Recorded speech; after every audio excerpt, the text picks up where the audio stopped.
Hello friends, welcome to quick revision point. My name है Raksha Shrivastava. Friends, आज हम मनोविश्लेषणात्मक सिद्धांत यानी साइको एनालिटिकल थ्योरी को डिस्कस करते हैं। तो friend, Russian psychologist Sigmund Freud develop a popular psychonic approach to human personality during his clinical practice. It focus on the unconsciousness psychology process that affected human behaviour and explain how childhood play a crucial role in shaping adult personality. यानी मनोवैज्ञानिक Sigmund Freud ने अपने नैदानिक अभ्यास के समय मानव व्यक्तित्व के लिए एक लोकप्रिय मनोगतिक दृष्टिकोण विकसित किया है। यह चेतन मनोवैज्ञानिक प्रक्रियाओं पर केंद्रित है जो मानव व्यवहार को प्रभावित करती है और बताती है कि किस प्रकार बाल्यावस्था वयस्क व्यक्ति को आकार देने में महत्वपूर्ण भूमिका निभाता है। ओके, सिगमंड फ्रॉयड को हम मॉडर्न साइकोलॉजी के पिता के रूप में जानते हैं। Okay, Sigmund Freud is also known as the father of modern psychology. He develop a thorough method called psychoanalysis to gain the unconsciousness ideas back and make people live with more self awareness। Okay, यानी Sigmund Freud को आधुनिक मनोविज्ञान का जनक भी कहा जाता है। उन्होंने अचेतन विचारों को वापस पाने और व्यक्तियों को अधिक आत्म जागरूकता के साथ जीवन व्यतीत करने के लिए मनोविश्लेषण नामक एक चिकित्सीय पद्धति क्या की है, विकसित की है। ओके, इसमें भी होता है 3 लेवल ऑफ कॉन्शियसनेस होता है, चेतना के इसमें 3 स्तर होते हैं। ओके, शोध के समय फ्रॉयड ने मानव मन की तुलना एक हिमखंड से की है और इसे चेतना के 3 स्तरों में विभाजित किया है। ओके, फर्स्ट है कॉन्शियस। ओके, यानी अ लेबल under with A person is aware of his thought feeling and emotion. First में इन्होंने बताया है चेतन मन। इसमें एक स्तर है जिसके तहत व्यक्ति अपने विचारों, भावनाओं और संवेगों से क्या होता है, अवगत होता है। सेकंड है प्री कॉन्शियस, यानी अ लेबल under which a person gets awareness about his emotion and feeling if he attend its closely. यानी अचेतन मन जो होता है एक स्तर जिसके तहत एक व्यक्ति अपनी भावनाओं और संवेगों के संबंध में जागरूकता प्राप्त करता है यदि वह उसे निकट से देखता है। ओके, थर्ड क्या है, अनकॉन्शियस, यानी it is a level under which a person is aware of his mental activities according to Freud. This level work as the reservoir of all ideas और emotion that are either repressed और hidden from consciousness awareness and they might lead to psychological dissension. Okay, यानी अचेतन मन जो होता है ये एक ऐसा स्तर होता है जिसके तहत व्यक्ति अपनी मानसिक गतिविधियों से अनभिज्ञ होता है। फ्रॉयड ने एक के अनुसार यह स्तर उन सभी विचारों या भावनाओं के भंडार के रूप में काम करता है जो या तो दमित हैं या सचेत जागरूकता से छिपे हैं, क्योंकि वे मनोवैज्ञानिक असंतोष का कारण बन सकते हैं। ओके, तो इनके 3 स्तर हैं, कॉन्शियस यानी चेतन मन, प्री कॉन्शियस यानी अर्धचेतन मन, अनकॉन्शियस ओके यानी अचेतन मन। ये इन्होंने 3 स्तर जो है वो की तुलना एक हिमखंड के चेतना के 3 स्तरों में जो है विभाजित किया है। तो आगे देखते हैं फ्रेंड, नेक्स्ट क्या है।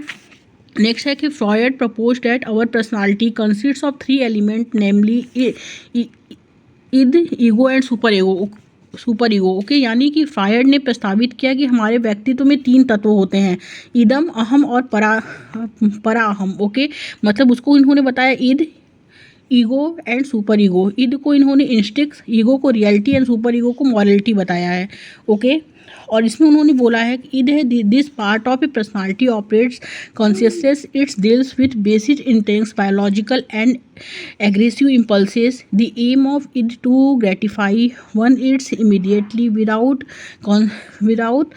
Considering the moral values of the society and the individual. यानी इदम को इन्होंने व्यक्तित्व का यह भाग अचेतन रूप से जो है कार्य करता है। यह आधारभूत प्रवृत्ति जैसे जैविक आवश्यकताओं और आक्रामक आवेगों से संबंधित है। इदम का जो उद्देश्य होता है वो समाज और व्यक्ति के नैतिक मूल्यों पर विचार किए बिना तत्काल आवश्यकता को पूरा करना है। ओके, सेकंड इन्होंने बताया है ईगो जो बताया इन्होंने, उसमें उन्होंने बोला है कि अहम जो होता है कि वास्तविकता की जांच के लिए जिम्मेदार व्यक्ति के हिस्से को अहम के रूप में इन्होंने जाना जाता है।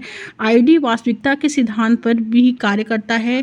आईडी संतुष्टि में देरी करता है जब तक कि एक उपयुक्त और अधिक यथार्थवादी स्थिति नहीं मिल सकती, और व्यक्तित्व का यह हिस्सा आईडी से निकलता है। ओके, और इसका मुख्य उद्देश्य आईडी की आवेगीय आवश्यकताओं और इस दुनिया की वास्तविक के बीच क्या है, तुलना बनाना है। तो ईगो में इन्होंने बोला है।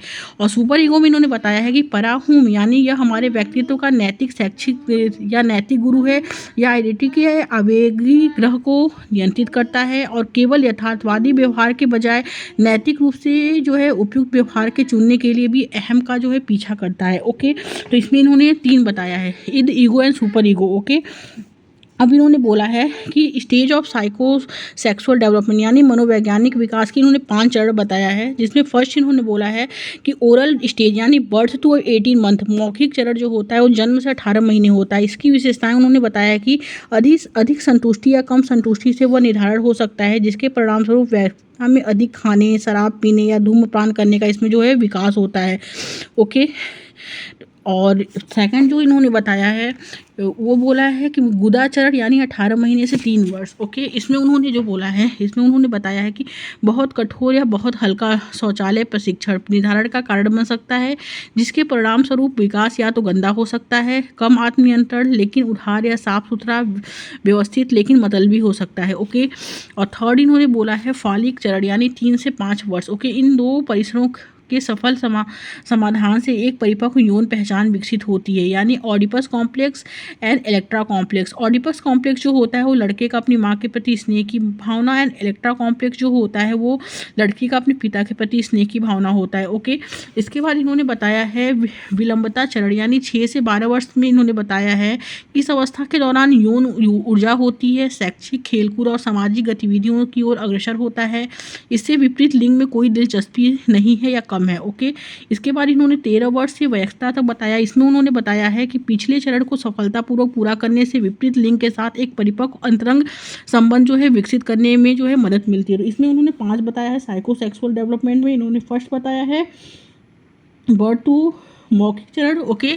सेकंड इन्होंने बताया है जो है गुदा चरण, थर्ड है फॉलिक चरण, एंड फोर्थ जो बताया है विलंबता चरण, एंड फिफ्थ जो बताया है जननांग चरण। ओके। तो इसमें ये इंपॉर्टेंट है। ओके। Thank you friends.